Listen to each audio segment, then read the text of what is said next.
Bismillahirrahmanirrahim. Assalamualaikum warahmatullahi wabarakatuh. Alhamdulillah alladzi ja'alal ilma taharatan linnufus wa hadiyan ilal haq wa nuran lil basair wa tariqan ilal jannah. Asyhadu an la ilaha illallah wahdahu la syarikalah wa asyhadu anna Muhammadan abduhu wa rasuluh la nabiyya ba'da. Allahumma salli wa sallim wa barik ala hadzal nabiyil karim nabiyina Muhammadin wa ala alihi wa sahbihi ajmain. Yang saya muliakan Bapak Ketua Yayasan beserta keluarga, hafizullah, semoga senantiasa dijaga oleh Allah Subhanahu wa taala. Amin. Para pengurus takmir dan penyelenggara taklim yang mudah-mudahan senantiasa mendapat berkah dari Allah Subhanahu wa taala. Bapak Ibu jamaah sekalian rahimakumullah. Alhamdulillah sampai pagi hari ini kita masih dikaruniai rahmat, taufik serta hidayah Allah, sehingga kita dapat istiqomah melaksanakan rangkaian ibadah kepada Allah. Di saat yang sama, saudara kita sudah mulai membuka berbagai macam kegiatan maksiat, dosa dan kemungkaran. Alhamdulillah pagi ini kita berada di tempat yang mulia dan terhormat. Mudah-mudahan kelak di akhirat kita dikaruniai oleh Allah tempat yang mulia dan terhormat di sisi Allah Subhanahu wa taala. Amin. Bapak Ibu yang dimuliakan Allah, saya melanjutkan materi revitalisasi akhlak untuk mencapai husnul khuluq, budi pekerti yang mulia. Nah, pagi ini saya melanjutkan materi itu, yaitu membangun akhlak prioritas. Setelah kita mengkaji substansi akhlak, organitas akhlak, sekarang kita fokus membahas akhlak prioritas. Jamaah sekalian, yang dimaksud akhlak prioritas itu adalah akhlak ajaran Islam yang harus diprioritaskan, yang harus diutamakan. Jangan sampai diremehkan, diabaikan, apalagi dilecehkan. Rasulullah Shallallahu Alaihi Wasallam menegaskan tugas utamanya beliau. Selain tugas utamanya menyampaikan kalimatul wahdah, la ilaha illallah, juga menyampaikan nilai-nilai humanisme, wa ma arsalnaka illa rahmatan lil alamin. Beliau menyatakan innama buistu liutammima makarimal akhlak. Jadi 3 misi besar Rasulullah itu salah satunya adalah sesungguhnya aku diutus hanya untuk menyempurnakan kesolihan akhlak. Pertanyaannya, mengapa makarimal akhlak? Mengapa tidak makarimal iman? Mengapa tidak makarimal ibadah, syariah wal muamalah? Mengapa makarimal akhlak? Jamaah sekalian, pertama, akhlak itu ajaran yang menyempurnakan seluruh sistem ajaran Islam. Jadi ajaran Islam yang bernama akidah, keimanan, itu sempurnanya kalau disempurnakan dengan akhlak. Akmalul mu'minina imanan ahsanuhum khuluqan. Sempurnanya iman seseorang tergantung pada sempurnanya akhlak seseorang. Maka semakin sempurna akhlak seseorang, imannya juga sempurna. Semakin rendah akhlak seseorang, imannya juga mencerminkan kerendahan akhlak itu. Ibadah juga demikian. Sempurnanya ibadah itu disempurnakan oleh akhlak. Pelaksanaan syariat pun juga disempurnakan oleh akhlak. Karena itu benar kalau Rasulullah menyatakan innama buistu liutammima makarimal akhlak. Maka ajaran akhlak itu harus diprioritaskan, diutamakan. Tidak boleh diabaikan. Karena apa? Rendahnya iman ditandai dengan rendahnya akhlak. Amburadulnya ibadah diwarnai oleh akhlak yang amburadul. Penerapan syariat pun juga tidak akan sempurna tanpa dilandasi dengan akhlakul karimah. Yang kedua, akhlak prioritas itu ada dua, Bapak Ibu. Sesuai dengan perkembangan zaman, di mana dua akhlak ini kalau hilang dalam kehidupan manusia, maka manusia itu kehilangan jati diri. Bapak Ibu yang dirahmati Allah, di dalam dua ayat yang terkait dengan masalah akhlak prioritas ini ada di dalam surat Al-Qalam ayat 4 dan surat Al-Ahzab ayat 21.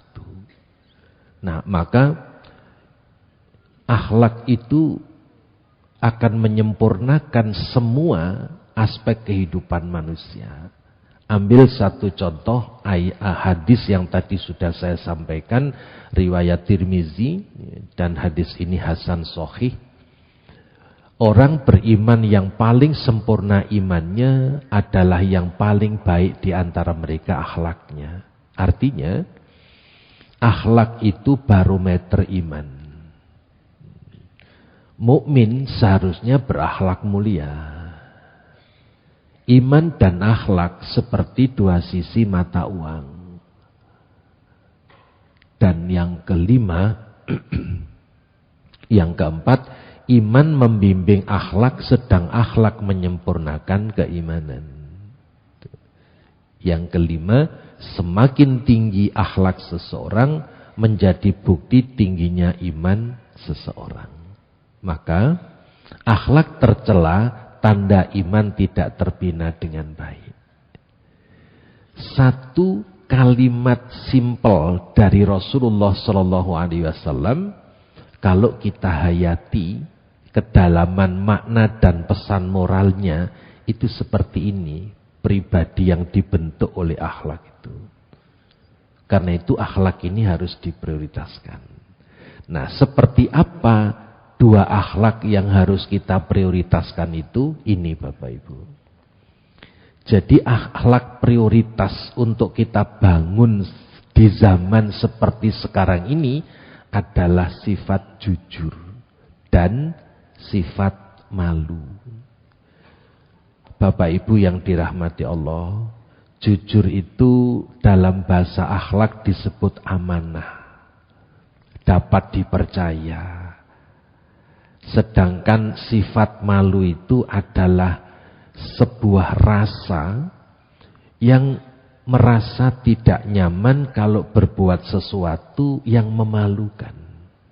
Maka ketika orang berbuat yang memalukan kok tidak merasa malu, sedang yang melihat saja malu, berarti itu sudah mati rasa itu. Rasa malunya sudah hilang. Nah, Bapak Ibu, dua karakter ini sudah mulai tergerus oleh kemunafikan dan kerakusan. Orang itu kalau sudah munafik, hilang kejujurannya. Dan orang itu kalau sudah rakus, hilang rasa malunya.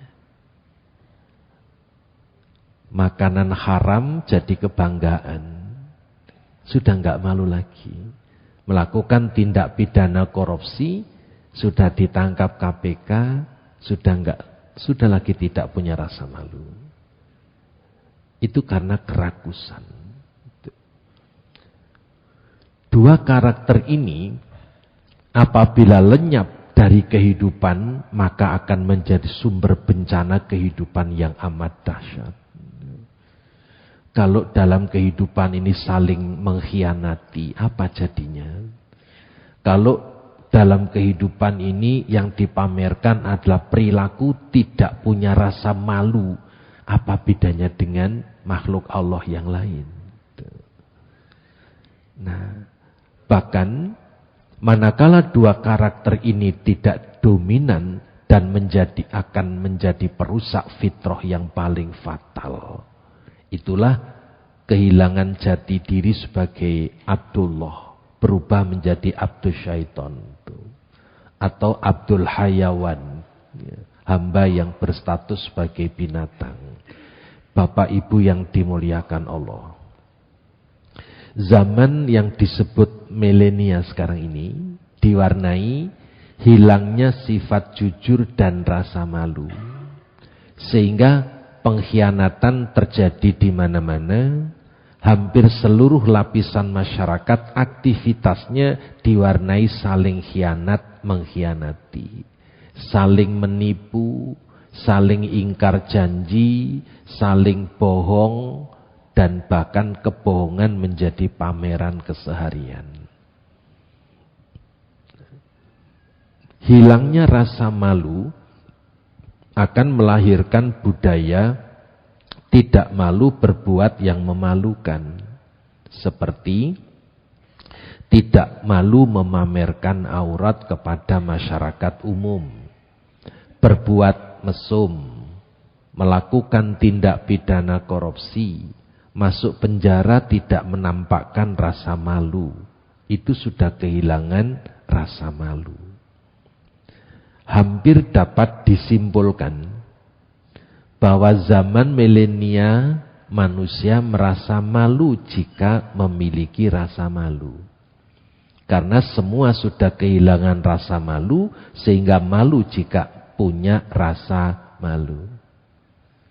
Jadi punya rasa malu itu malah malu itu. Karena apa? Semua orang sudah kehilangan rasa malu. Nah, apa yang saya gambarkan ini didasarkan pada petunjuk Rasulullah Shallallahu Alaihi Wasallam di dalam sebuah riwayat Ahmad, derajat hadisnya sahih. Rasulullah Shallallahu Alaihi Wasallam bersabda, "La taqumus sa'atu hatta yuhawwanal amin wa yu'tamanal khain." Hatta yadharal fukshu wa tafakhusu wa qati'atul arham wa su'ul jiwar.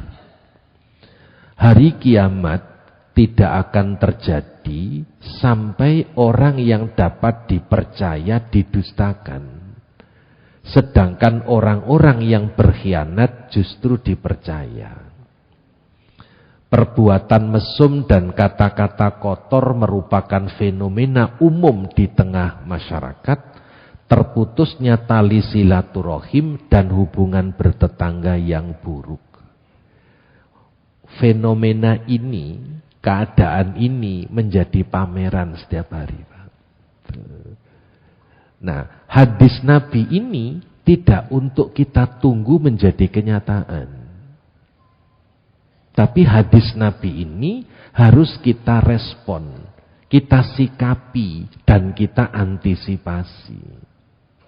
Jangan sampai umat Islam yang sudah diberi petunjuk oleh Allah berupa hadis ini justru menjadi pelaku krisis moral seperti ini.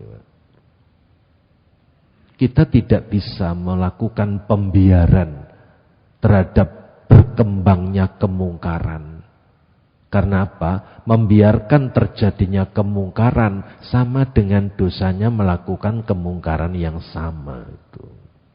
Oleh karena itu sedapat mungkin kita berupaya, jangan pernah berhenti amar ma'ruf nahi mungkar. Jangan pernah berhenti bertaklim, jangan pernah berhenti fastabiqul khairat.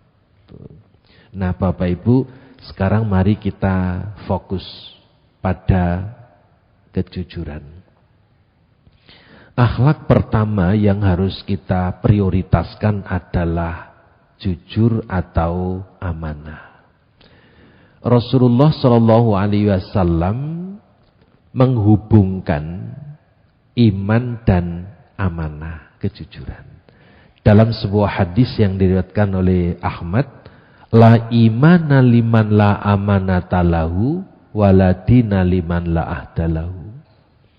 Tidaklah beriman orang yang tidak amanah dan tidaklah beragama orang yang tidak menepati janji.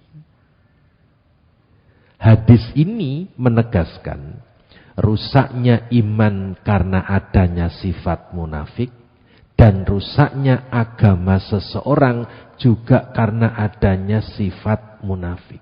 Jadi munafik itu merusak iman dan Islam. Sifat munafik itu merusak keimanan dan keislaman seseorang. Tidak beriman orang yang tidak amanah dan tidak beragama orang yang tidak menepati janji.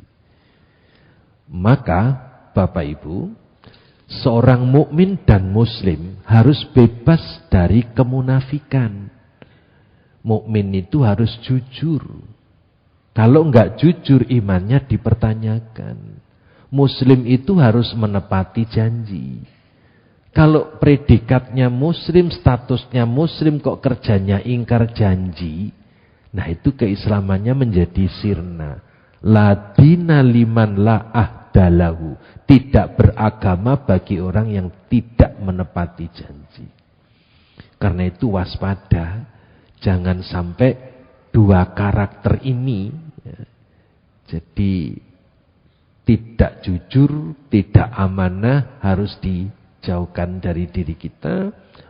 Mengingkari janji juga harus dijauhkan dari diri kita. Agar apa?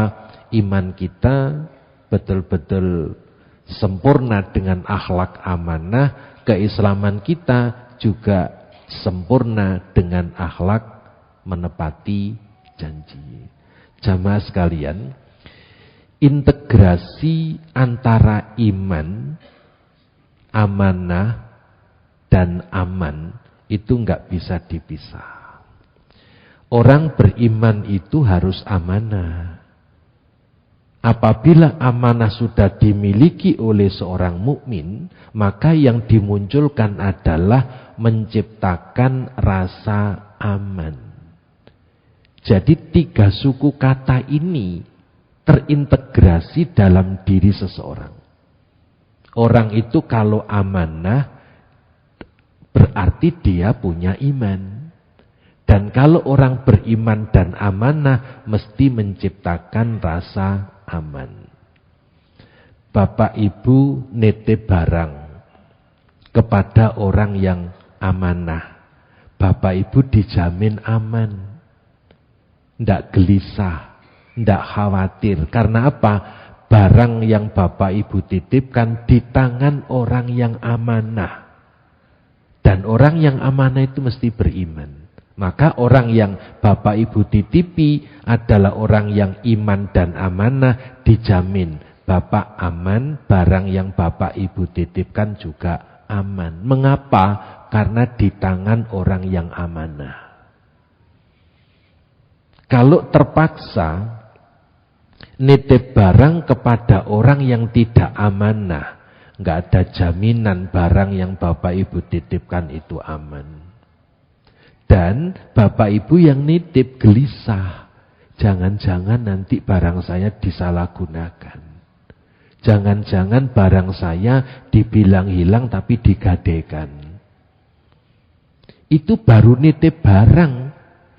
Kita sudah aman, katuk yang kita titipi orang yang beriman dan amanah.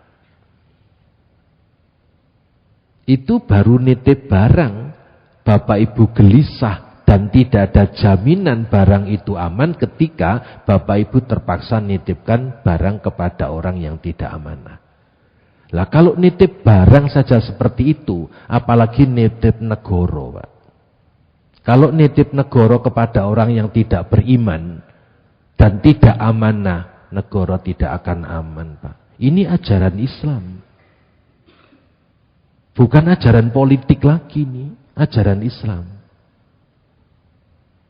Maka nitip apapun kepada orang yang beriman dan amanah dijamin aman, Pak.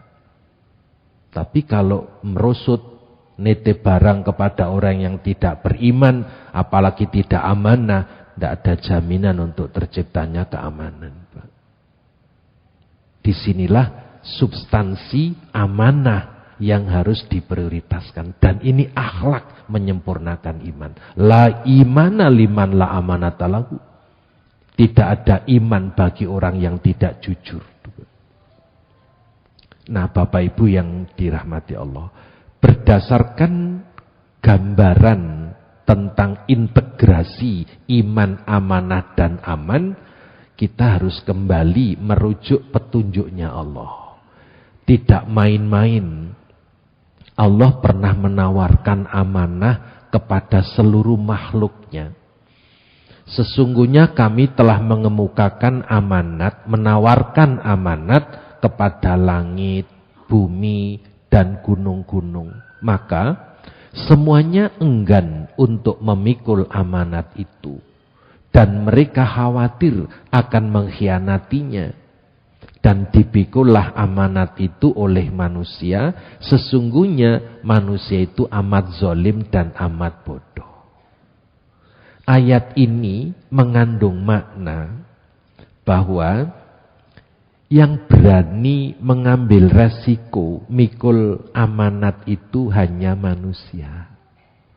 Kalau amanat dari Allah itu ditunaikan dengan baik, posisi manusia jelas lebih mulia daripada langit, bumi, dan gunung. Namun, kalau kemudian amanat itu dikhianati, maka Allah menyatakan innahu kana zaluman jahula. Akibat mengkhianati itu, manusia menjadi makhluk yang amat zalim dan amat bodoh. Sudah menerima kok dikhianati. Maka kita melihat pameran kebodohan sekarang ini. Kita melihat pameran kezoliman. Karena apa? Para pengemban amanat tidak memenuhi amanah yang harus dipikul. Nah, Bapak Ibu, kepada orang beriman Allah panggil secara khusus. Ya ayyuhallazina amanu la tahunullaha war rasula wa tahunu amanatikum wa antum ta'lamun. Wahai orang-orang yang beriman, janganlah kamu mengkhianati Allah dan Rasul Muhammad. Dan juga janganlah kamu mengkhianati amanat-amanat yang dipercayakan kepadamu sedang kamu mengetahui. Bapak Ibu yang dirahmati Allah, ujung ayat surat Al-Anfal 27 ini menggelitik kesadaran kita. Mengapa? Banyak orang tahu kalau amanat itu harus ditunaikan. Tapi banyak orang yang setelah tahu itu tidak menunaikan. Berarti apa? Persoalannya di sini, persoalannya. Banyak orang yang dapat hidayah tentang tahu terhadap sesuatu, tapi tidak mendapat inayah, kekuatan, kemampuan untuk menjalankan taunya tadi itu. Semua orang tahu kalau amanat itu harus ditunaikan. Tapi ketika mengkhianati, dia cuma dapat hidayah tentang amanah, tapi tidak mendapat inayah untuk menunaikan amanah itu. Sama dengan ini. Umat Islam itu tahu kok kalau sholat itu hukumnya fardu, wajib. Tapi banyak orang Islam yang tidak sholat. Berarti apa? Orang Islam dapat hidayah tentang perintah sholat, tapi tidak mendapat kekuatan untuk melaksanakan sholat. Berarti apa? Bapak Ibu di sini mendapat hidayah dan inayah dari Allah. Buktinya kita tahu tentang sholat, kita tahu wajibnya sholat, dan kita melaksanakan sholat. Kita sudah dapat dua, hidayah dan inayah. Satu lagi harus kita upayakan, taufik. Taufik itu kesesuaian antara yang dilakukan oleh manusia dengan kehendak Allah dan Rasul. Maka sholat yang kita lakukan ini, kalau mengikuti perintahnya Rasulullah, shollu kama ra'aitumuni usolli, sholatlah kalian seperti kalian melihat aku sholat, berarti kita dapat taufik. Kesesuaian antara yang dilakukan oleh manusia dengan yang dikehendaki oleh Allah. Nah, kalau kita sudah dapat ini, tinggal satu level lagi, mardotillah. Jadi kita harus mendapat hidayah, dapat inayah, dapat taufik, dan puncaknya adalah ridhonya Allah. Mudah-mudahan kita dapat semua. Nah, Bapak Ibu yang dirahmati Allah, wa antum ta'lamun, ya. Sedang kamu mengetahui, maka setelah mengetahui ini harus memohon inayah, kekuatan kepada Allah untuk bisa melaksanakan amanat. Dan ketika amanat itu sesuai dengan protap, sesuai dengan joklak, juknis, berarti ada taufik.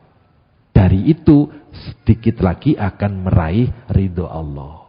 Kalau sudah ridho Allah itu didapat, radhiyallahu anhum wa radu anhu zalika liman khasyya rabbah. Siapa dia? Khairul bariyah. Siapa khairul bariyah? Innalladzina amanu wa amilus solihati ulaika hum khairul bariyah. Jazaohum inda rabbihim jannatu adnin tajri min tahtiyal anharu khalidina fiha abada. Sampailah pada radhiyallahu anhum wa radu anhu zalika liman khasyya rabbah. Itu target kita. Nah, Bapak Ibu yang dirahmati Allah, langkah membangun pribadi amanah seperti apa? Kalau kita sudah tahu substansi amanah dan ciri orang yang beriman adalah amanah, maka amanah adalah akhlak prioritas.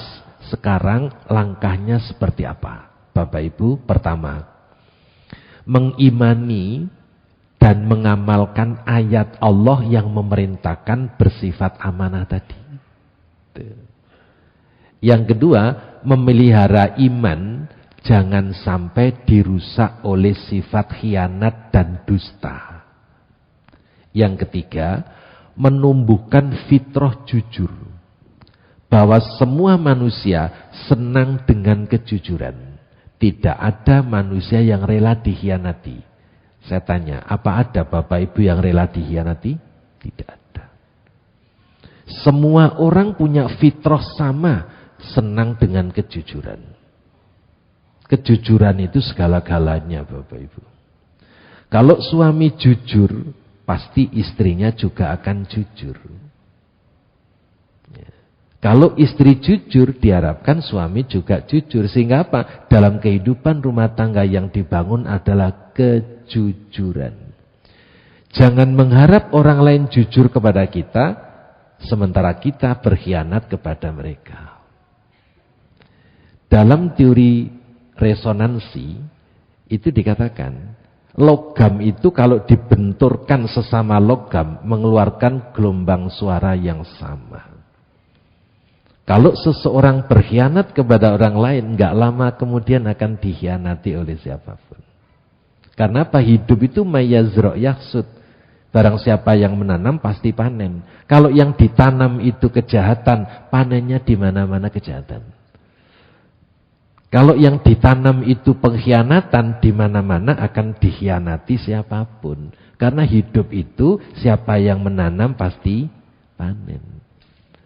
Kalau ingin panen kebaikan, ya tanam kebaikan.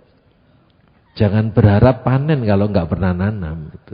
Nah, karena itu Bapak Ibu yang dirahmati Allah, fitrah jujur ini harus dibangun. Ya. Jangan cuma mengatakan jangan ada dusta di antara kita, tapi terus saja berdusta. Ngomongnya jangan ada dusta di antara kita, tapi kenyataannya mendustai terus. Memplokoto terus gitu. Nah, itu kan enggak jujur namanya itu. Nah, yang keempat, waspada termasuk orang munafik. Karena khianat dan berdusta itu termasuk orang ciri orang munafik. Dan menyelamatkan diri dari azab yang akan diterima oleh orang yang berkhianat, baik ketika di dunia maupun kelak di akhirat. Nah, inilah langkah yang harus kita bangun. Karena apa? Akhlak jujur itu akhlak prioritas untuk zaman sekarang, Pak. Nah, sekarang jujur terhadap siapa? Ada 3 sasaran besar, jujur terhadap Allah dan Rasul. Yang kedua, jujur terhadap diri sendiri. Yang ketiga, jujur terhadap orang lain. Kalau ingin jujur kepada orang lain, mulailah jujur kepada diri sendiri. Hindari perilaku serba pura-pura. Hindari perilaku serba manipulatif. Kalau memang tidak bisa, katakan tidak bisa. Kalau memang bisa, jangan mengatakan tidak bisa. Ketika ada panitia pembangunan masjid nyodorkan permohonan, waduh, saya tidak ada uang, padahal ada uang. Berarti tidak jujur kepada diri sendiri dan tidak jujur kepada panitia pembangunan masjid. Waduh, saya nggak ada uang, padahal uang di bank banyak, di ATM numpuk, ATM-nya sampai 28 itu. Tapi bilang nggak ada uang, sudah nggak ada kejujuran. Rasulullah ketika memerintahkan korban, itu standarnya kejujuran, Pak. Man wajada sa'atan falam yudhi fala yaqrabanna musallana. Barang siapa yang bertemu dengan Idul Adha, mampu berkorban, kok tidak berkorban, fala yaqrabanna musallana. Enggak usah dekat-dekat masjidku. Artinya apa? Wajada sa'atan, itu mampu saat itu. Maka kalau mampu jangan berlagak tidak mampu. Kalau mampunya 1, jangan sok korban 2 ekor kambing. Kalau memang mampu sapi, ya jangan terus-terusan kambing gitu loh. Itu ukurannya jujur dalam hal korban. Mengapa? Karena korban itu bekalnya adalah sama dengan haji, yaitu bekalnya takwa. Watazawwadu fa inna khairaz zadi taqwa wattaquni ya ulil albab. Satu-satunya rukun Islam yang harus berbekal takwa itu haji. Dan ibadah muamalah yang berkaitan dengan masalah ketakwaan, bekalnya harus takwa adalah korban. Layyana lallaha luhumuha waladimauha walakiyanaluhu taqwa minkum. Darah dan daging binatang yang kalian korbankan sama sekali tidak akan sampai kepada Allah. Yang menyampaikan kepada Allah adalah ketakwaan orang yang berkorban. 2 ibadah ini istimewa. Mengapa? Karena dua-duanya memerlukan sikap ta'abbudi. Sikap ta'abbudi itu kepatuhan total, kepatuhan mutlak. Nah, karena itu jujurlah kepada diri sendiri. Jangan pernah membohongi diri sendiri. Nah, dengan jujur terhadap diri sendiri, maka muncullah fitrah kejujuran untuk jujur kepada siapapun, sehingga nanti di mana-mana panennya juga dijujuri oleh siapapun. Nah, dalam bentuk apa? Jujur dalam hal apa? Mulailah jujur dalam berniat. Yang kedua, jujur dalam bertutur kata, jujur dalam bersikap, dan jujur dalam berbuat. Kalau 4 wilayah kejujuran ini kita bangun, betul-betul prioritas kejujuran itu dalam kehidupan kita. Nah, maka Bapak Ibu, kita bertemu dengan keutamaan. Keutamaan orang jujur itu berdasarkan hadis Muslim masuk surga. Yang kedua, dekat dengan para nabi, An-Nisa 69. Nanti dipelajari di rumah karena materinya banyak, waktunya terbatas. Yang ketiga, orang jujur itu membuat hati tenang. Fa inna sidqa tuma'ninatun wa innal kadhiba ribatun. Tinggalkanlah perkara yang meragukanmu kepada perkara yang tidak meragukanmu. Sesungguhnya kejujuran adalah ketenangan dan bohong adalah kecemasan. Sebelum teori psikologi dibangun, Rasulullah 15 abad yang lalu sudah menyatakan gini. Kalau orang jujur itu tenang, Pak. Orang berkata benar itu tenang. Tapi orang berkata bohong mesti gelisah. Mengapa gelisah? Karena hati nurani manusia enggak ada yang mau diajak bohong. Maka sebelum seseorang berhasil membohongi orang, lebih dulu berhasil membohongi dirinya sendiri. Jadi sebelum berhasil membohongi orang, dia itu perang untuk membohongi hati nuraninya sendiri. Maka jangan tertawa ketika berhasil membohongi orang. Sesungguhnya apa? Tertipu sudah berhasil membohongi dirinya sendiri tapi tidak sadar. Dan menurut teori psikologi, orang berbohong itu menghambur-hamburkan energi sia-sia. Pertama, energinya terbuang percuma ketika harus membohongi dirinya sendiri. Yang kedua, energinya dikeluarkan lagi untuk meyakinkan orang yang dibohongi. Dan yang ketiga, berupaya merahasiakan kebohongannya, menyembunyikan kebohongannya, jangan sampai ketahuan. Dan yang keempat, ketika kebohongannya terbongkar, energinya tertumpah ruah. Dan satu, kehilangan kepercayaan dari siapapun. Karena apa? Orang itu yang dipercaya mulutnya, bukan dengkulnya. Nah, Bapak Ibu, maka orang jujur itu tenang, orang bohong itu mesti gelisah. Karena itu kalau muncul kegelisahan yang sekarang lagi melanda, galau, cemas, gelisah, periksa dulu ada kebohongan enggak dalam diri seseorang. Nah, Bapak Ibu, menaikkan derajat. Barang siapa meminta kepada Allah mati syahid dengan jujur, Allah angkat dia ke tingkat orang-orang yang mati syahid. Mendatangkan berkah. Hadis riwayat Bukhari. Pembeli dan penjual dan pembeli sebelum mereka berdua berpisah, jika berdua berkata jujur dan menjelaskan kekurangannya, maka diberkahi jual beli mereka. Dan jika berdua menyembunyikan kekurangan dan berbohong, maka dihapus keberkahan jual beli mereka berdua. Tidak barokah, Pak. Jual beli curang tidak barokah, karena tidak jujur. Tapi jual beli yang jujur akan mendatangkan berkah dari Allah. Berkah itu ziyadatul khair, kebaikannya meningkat terus. Nah, sekarang dampak buruk kalau orang tidak jujur apa? Saya mengutip pandangan pakar kita, Pak Muhammad Hatta, Wakil Presiden, dan saya membaca di balik pernyataan beliau ini ada sesuatu. Beliau mengatakan kurang cerdas dapat diperbaiki dengan belajar.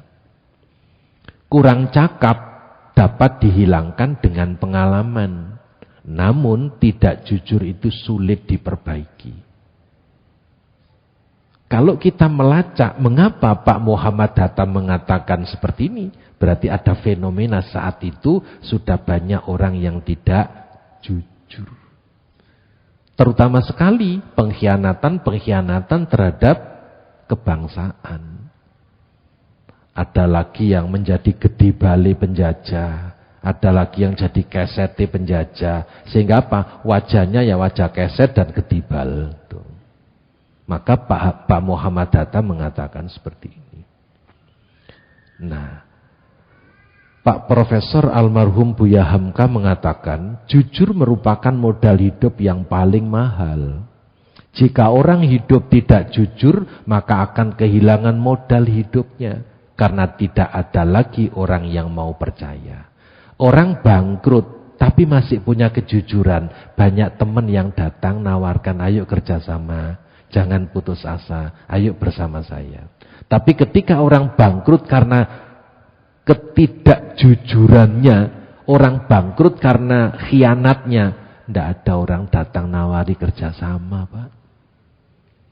Maka jujur itu modal utama dalam hidup, terutama dalam hal bisnis. Ali bin Abi Thalib mengatakan, berhati-hatilah dengan kebohongan, baik besar ataupun kecil, serius ataupun bercanda. Karena jika seseorang menceritakan sebuah kebohongan kecil, maka dia akan memiliki keberanian untuk menceritakan kebohongan besar. Sesuatu yang besar itu diawali dari yang kecil, Pak.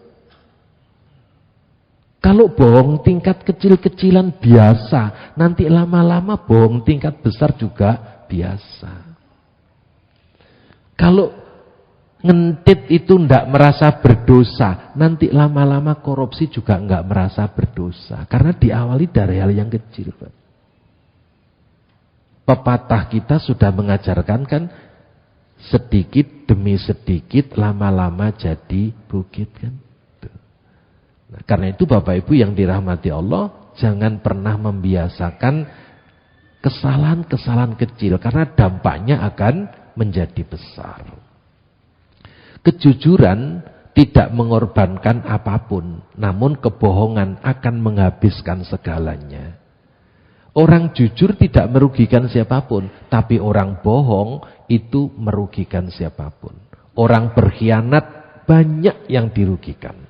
Ali bin Abi Thalib mengatakan, wahai manusia, cobalah untuk berlaku jujur, karena Allah akan menolong orang-orang yang jujur. Hindari kebohongan, karena itu akan merusak imanmu. Ketahuilah bahwa orang jujur berada di ambang kemuliaan dan kehormatan, sementara pendusta berada di ambang kehancuran dan kebinasaan. Buktinya apa? Ini Bapak Ibu amati. Ini manusia-manusia yang tidak jujur, Pak. Sudah dikasih rompi, urin. Siapa yang ngasih? KPK. Ini, Pak. Ini kehilangan iman orang kayak gini. Karena apa? Rasul tegas, la imana liman la amanata lahu wala dina liman la adalahu. Tidak beriman bagi orang yang tidak jujur dan tidak beragama bagi orang yang ingkar janji. Ini sudah suruk ya, Pak? 35. Oh, sampai 45. Nah, saya teruskan. Bapak Ibu, mari kita lihat lagi fakta. Luar biasa, pengkhianatannya luar biasa, Pak. Ya. Ini mengkorupsi uang negara 13,2 triliun, Pak. Namanya Tony Suherman, Pak. Ya. Nah, ini juga begitu, Dewi Tantular. Ya. Jadi korupsi Bank Senturi 3,11 triliun, Pak. Triliunan mainannya, Pak. Bukan ecek-ecek, Pak. Ini ya, 2,6 triliun, Pak. Ya. Namanya bukan pribumi kan? Ini Andrian Kiki Aryawan 1,5 triliun. Ini David Nusawijaya 2,9 triliun. Ini 65,4 triliun. Ya. Ini kalau dibelikan dawet dapat berapa? Waduh. Ya, nah ini. Kemudian 2,6 triliun. Ini Robert Tantular 6,7 triliun. Ini 36,6 triliun. Usman Atmajaya. Nah, ini 13,2 triliun Lesmana Basuki. Nah, ini ditangkap di Cina setelah buron 13 tahun, Pak. Sudah menikmati uang 2,5 triliun. Ya. Nah, yang dulu rame-rame itu Edi Tansil itu 9 triliun. Dan ini perempuan ini, Pak ya, wedok ini. Ya. Nah, juga 1,9 triliun. Bapak Ibu, kekayaan bangsa kita ternyata dirampok oleh mereka, para pengkhianat itu. Baik pengkhianat dari pribumi maupun pengkhianat dari non-pribumi. Apakah ada yang beragama Islam tadi itu? Tidak ada kan. Nah, Bapak Ibu, kita lanjut saja. Sekarang malu. Prioritas kedua malu. Manusia akan hidup dalam kebaikan selama rasa malu masih terpelihara. Sebagaimana dahan akan tetap segar selama masih terbungkus kulitnya. Ali bin Abi Thalib radhiyallahu anhu pernah berkata, orang yang tidak tahu tidak selayaknya malu bertanya. Dan orang yang ditanya tidak perlu malu bila tidak mengetahuinya untuk mengatakan maaf saya tidak tahu. Jangan karena malu tidak bisa menjawab, memaksakan menjawab tapi salah. Tuh. Banyak orang yang gengsi, karena sudah disebut ulama, ditanya kok nggak bisa jawab, akhirnya dipaksa-paksa jawab sesuai dengan nafsunya. Akhirnya apa? Menebar kesesatan, bukan menyampaikan kebenaran. Jadi kalau nggak tahu, tanyalah kepada yang tahu. Dan yang ditanya, jangan malu mengatakan maaf tidak tahu. Kalau memang tidak tahu, itu jujur dan malu ada dalam diri seseorang. Tuh. Jika Allah hendak menghancurkan suatu kaum, maka terlebih dahulu dilepaskannya rasa malu dari kaum itu. Bahayanya sampai seperti ini, Pak. Bencana yang sangat dahsyat ketika manusia sudah kehilangan rasa malu. Nah, kata Ali bin Abi Thalib radhiyallahu anhu, orang yang menjadikan sifat malu sebagai pakaian, niscaya orang-orang tidak akan melihat aib dan celah pada dirinya. Jadi rasa malu itu berupaya untuk menyembunyikan cacatnya diri, tidak dipamer-pamerkan, apalagi diviralkan. Nah, kita melihat tampilan orang-orang yang sudah kehilangan rasa malu, Pak. Tapi itu malunya dikit karena tidak noleh ke kamera gitu ya. Ya, sampai noleh ke kamera, waduh tidak punya rasa malu. Ini masih lumayan ada malu dikit ya. Ya, tapi sudah ada rompi urin gitu ya. Nah, Bapak Ibu, relasi iman dan rasa malu sebagaimana amanah tadi. Rasulullah Shallallahu Alaihi Wasallam bersabda, al-haya'u wal imanu kurina jami'ah, fa idza rufi'a ahaduhuma rufi'al akhar. Rasa malu dan iman itu sebenarnya berpadu menjadi satu. Maka bila mana lenyap salah satunya, hilang pulalah yang lain. Jadi kalau orang tidak punya iman, ya orang tidak punya rasa malu, imannya juga nggak ada itu. Semakin tinggi rasa malunya seseorang, setinggi itu pula iman yang dimiliki oleh seseorang. Ada riwayat lain, al-haya'u syu'batu minal iman. Malu adalah salah satu cabangnya iman. Qala Rasulullah sallallahu alaihi wasallam, al-haya'u khairun kulluhu. Qala al-haya'u kullu khairun. Ini dibolak-balik sama Rasulullah. Agar apa? Tetap saja malu itu kaitannya dengan kebajikan. Beliau menyatakan rasa malu adalah kebaikan seluruhnya, atau rasa malu seluruhnya adalah kebaikan. Sama saja. Ini artinya beliau nyampaikan rasa malu itu serius harus dimiliki oleh seseorang. Agar apa? Imannya terwujud, kebaikannya nampak. Ya. Beda dengan malu-malu kucing ya Pak ya. Kalau malu-malu kucing itu ya seperti itu. Nah, rasa takut kepada Allah mencegah kerusakan sisi batin seseorang. Sedangkan rasa malu dengan sesama berfungsi menjadi sisi lahiriah agar tidak melakukan tindakan buruk dan tercela. Karena itu orang yang tidak punya rasa malu seakan tidak memiliki iman. Nah sekarang Bapak Ibu, apa keutamaan rasa malu? Malu inti akhlak Islam yang merupakan tema yang telah disepakati oleh para nabi dan tidak terhapus ajarannya. Anas radhiyallahu anhu meriwayatkan hadis bahwa Rasulullah bersabda, setiap agama memiliki akhlak dan akhlak Islam adalah rasa malu. Hadis sahih riwayat Ibnu Majah. Saya ulang, setiap agama memiliki ajaran akhlak dan akhlak dalam Islam adalah rasa malu. Malu enggak bersyukur kepada Allah, malu tidak beribadah. Wong diciptakan untuk beribadah kok tidak beribadah, harusnya punya rasa malu.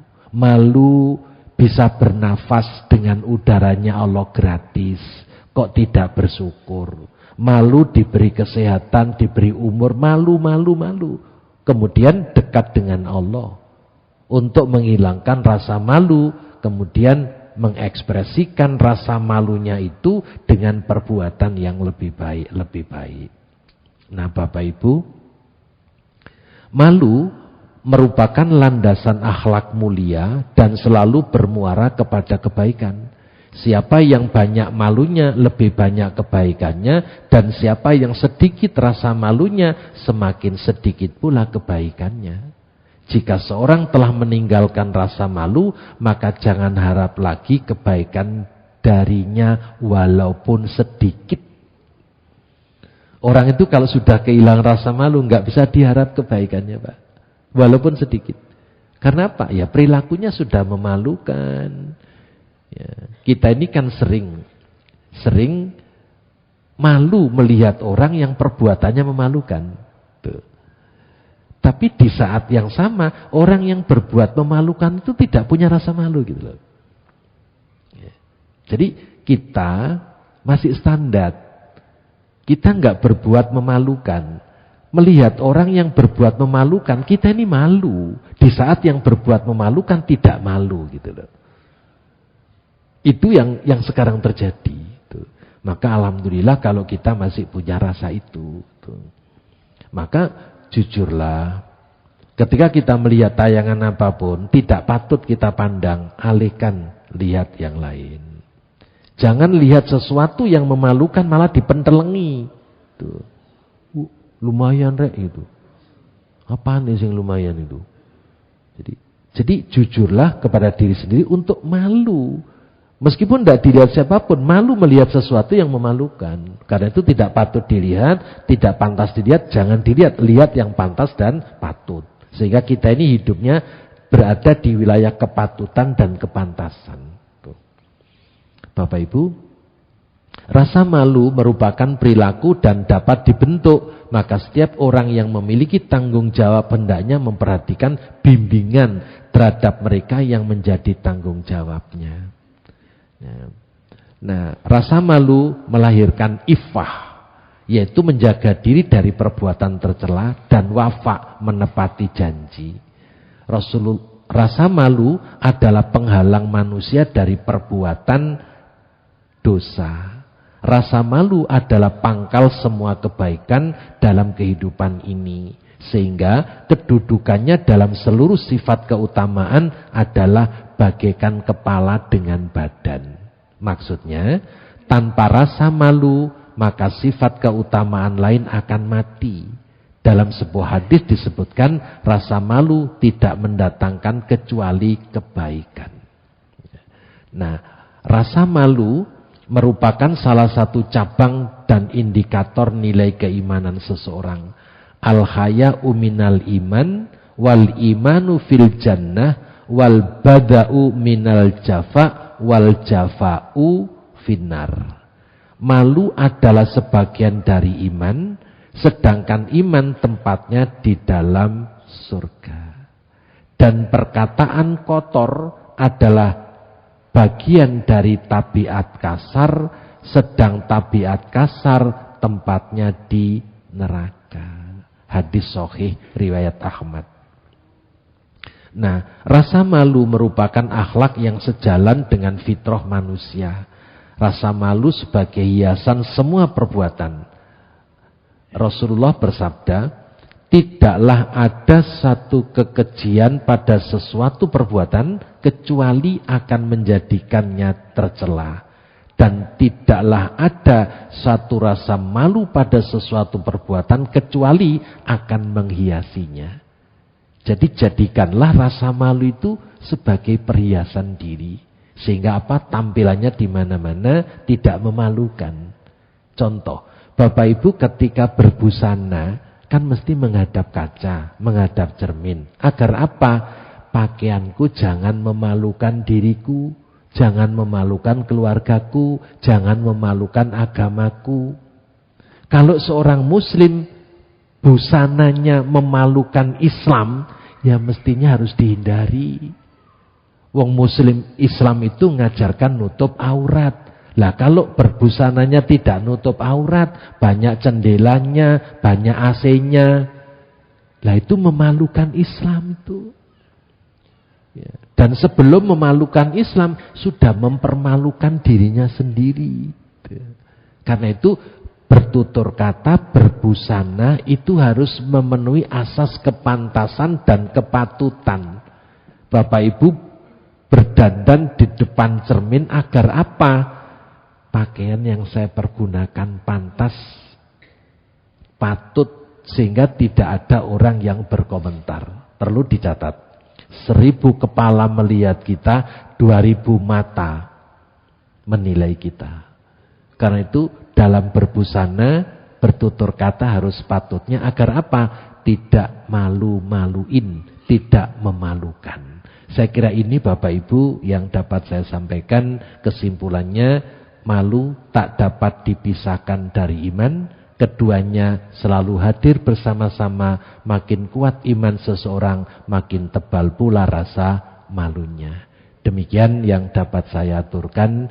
2 akhlak prioritas, yaitu jujur sama rasa malu. Mudah-mudahan Allah mengkaruniakan inayahnya kepada kita sekalian untuk bisa memiliki rasa malu dan amanah di hadapan siapapun. Dengan demikian insya Allah kita menjadi hamba Allah yang mulia fid dini wad dunya wal akhirah. Hadanallahu wa iyyakum ajmain. Mari kita tutup dengan doa kafaratul majlis. Subhanakallahumma bihamdika asyhadu an la ilaha illa anta astaghfiruka wa atubu ilaik. Assalamualaikum warahmatullahi wabarakatuh.